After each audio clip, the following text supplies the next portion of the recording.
Greater హైదరాబాద్లో అనుమతులు లేని అడ్వర్టైజ్మెంట్ హోర్డింగ్లు ఆదివారం వరకు తొలగించాలని సూచించారు హైడ్రా కమిషనర్ రంగనాథ్. అక్రమ హోర్డింగ్ల తొలగింపులో ఎలాంటి మినహాయింపులు ఉండదన్నారు. హోర్డింగ్లతో ప్రభుత్వానికి వందల కోట్ల ఆదాయం రావాల్సి ఉన్నా అక్రమ హోర్డింగ్లు పెట్టడంతో 20 నుంచి 30 కోట్లు మాత్రమే వస్తుందన్నారు కమిషనర్. హోర్డింగ్ యాడ్స్ నమ్ముకుని జీవనం కొనసాగిస్తున్నామని ప్రభుత్వం ఆదుకోవాలని కోరారు తెలంగాణ అవుట్డోర్ హోర్డింగ్ అసోసియేషన్ సభ్యులు. ఏంటంటే నిన్న 2 రోజుల నుంచి మాకు ఈ సిటీ సరౌండింగ్స్ అంటే అవుటర్ రింగ్ రోడ్ లోపల ఉన్న 26 మున్సిపాలిటీస్ నుంచి యాడ్ చేసి అందరికీ ఫోన్లు చేసి మీరు పర్మిషన్ ఉన్న హోర్డింగ్స్ కూడా తీసుకోవాలి, పర్మిషన్ లేని పర్మిషన్స్ ఉన్న హోర్డింగ్స్ కూడా తీయాలని హైడ్రా నుంచి ఇన్స్ట్రక్షన్ ఇచ్చినాయి.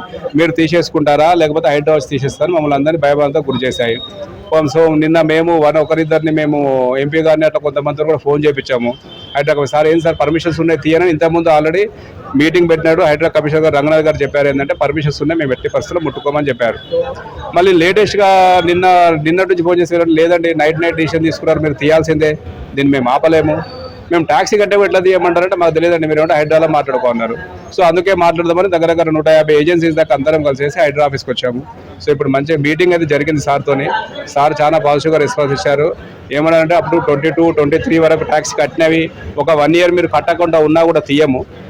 సో మిగతా ఏవైతే ట్యాక్స్ లేనియో తీస్తామంటే మరి సార్ మీరు కమ్యూనికేషను మీరు ప్రాపర్గా మున్సిపాలిటీకి చేయట్లేదా, మరి వాళ్ళు మమ్మల్ని తీసి ఎందుకు భయపెట్టిస్తున్నారంటే ఇక్కడ ఏదో మిస్కమ్యూనికేషన్ జరిగి ఉండొచ్చు. మేము ఇవ్వాలనే అన్ని మున్సిపాలిటీస్కి ఒక లెటర్ రాస్తాము, what we are going to do అంటే మేము ఓన్లీ పర్మిషన్ లేనియే తీసుకుందామని మేము డిసైడ్ అయిపోయినాము, అవే తీస్తాము తప్ప పర్మిషన్ తీయము, మేము వాళ్ళకి సర్క్యులర్ పంపించేస్తాము అనేసి చెప్పడం జరిగింది.